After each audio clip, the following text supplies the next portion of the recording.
All right, family covenant for the modern age. Sacrifices to God.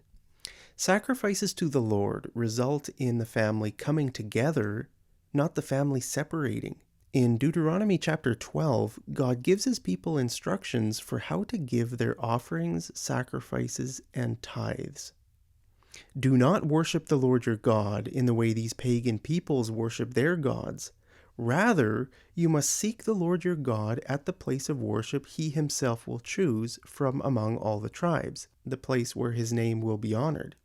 There you will bring your burnt offerings, your sacrifices, your tithes, your sacred offerings, your offerings to fulfill a vow, your voluntary offerings, and your offerings of the firstborn animals of your herds and flocks. There you and your families will feast in the presence of the Lord your God, and you will rejoice in all you have accomplished because the Lord your God has blessed you. Your pattern of worship will change. Today, all of you are doing as you please because you have not yet arrived at the place of rest, the land the Lord your God is giving you as your special possession. But you will soon cross the Jordan River and live in the land the Lord your God is giving you. When he gives you rest from all your enemies and you're living safely in the land, you must bring everything I command you, your burnt offerings, your sacrifices, your tithes, your sacred offerings, your offerings to fulfill a vow, to the designated place of worship, the place the Lord your God chooses for his name to be honored. You must celebrate there in the presence of the Lord your God with your sons and daughters and all your servants. And remember to include the Levites who live in your towns, for they will receive no allotment of land among you. Be careful not to sacrifice your burnt offerings just anywhere you like.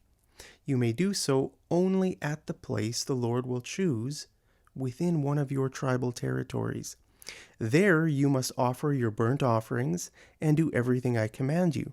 But you may butcher your animals and eat their meat in any town wherever you want. You may freely eat the animals with which the Lord your God blesses you.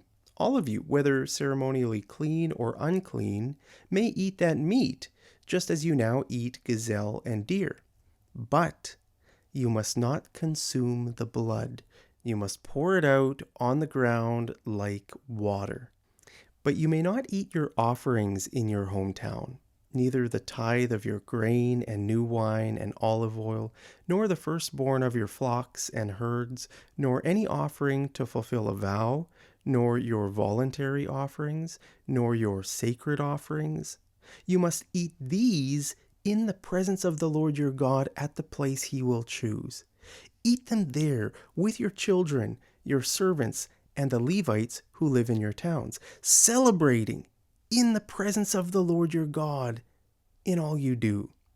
And be very careful never to neglect the Levites as long as you live in your land. A few verses later, it says, You must not worship the Lord your God the way the other nations worship their gods, for they perform for their gods every detestable act that the Lord hates. They even burn their sons and daughters as sacrifices to their gods. When families sacrifice to the Lord, does it result in togetherness and celebration, or separation and depression? Celebration is usually seen as an optional thing in our culture, but God told the people in Deuteronomy 16 that they must celebrate 3 festivals a year. It almost seems like he had to force families to come together and celebrate. God likes celebration. He wants to be with his people when they come together. It's wrong for families to meet together and leave God out.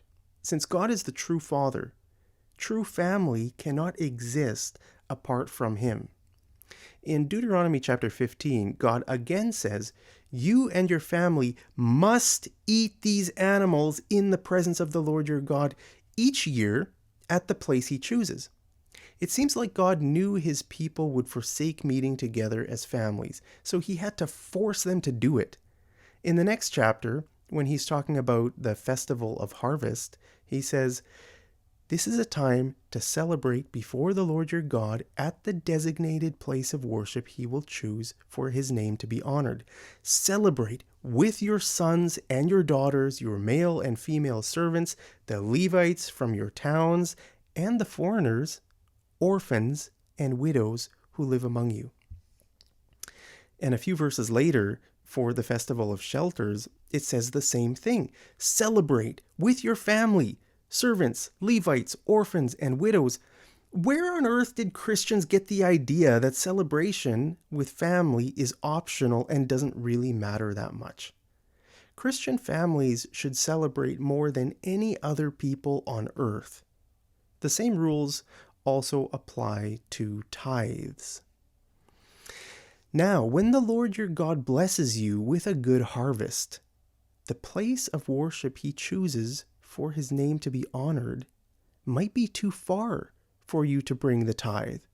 If so, you may sell the tithe portion of your crops and herds, put the money in a pouch, and go to the place the Lord your God has chosen. When you arrive, you may use the money to buy any kind of food you want: cattle, sheep, goats, wine, or other alcoholic drink. Then feast there in the presence of the Lord your God and celebrate with your household. And do not neglect the Levites in your town, for they will receive no allotment of land among you. The offerings you present as special gifts are a pleasing aroma to me. They are my food. Wow. Our offerings are God's food? This goes to show that relationships need to be fed, otherwise they will die. God, in his selfless love, asks us to feed him by feeding each other and to include him by including each other. Have you ever heard of sacrifices and tithes to God being used for celebrating with family? Or did you think they were a painful way to show God that you love him? The very idea of using tithe money to buy alcohol is downright sacrilege in evangelical Christianity. Yet that's what the Bible plainly says. In these passages, we can clearly see the heart of God. He doesn't burden us with useless rituals or take away the things we love. He wants to bless us, not strip us bare.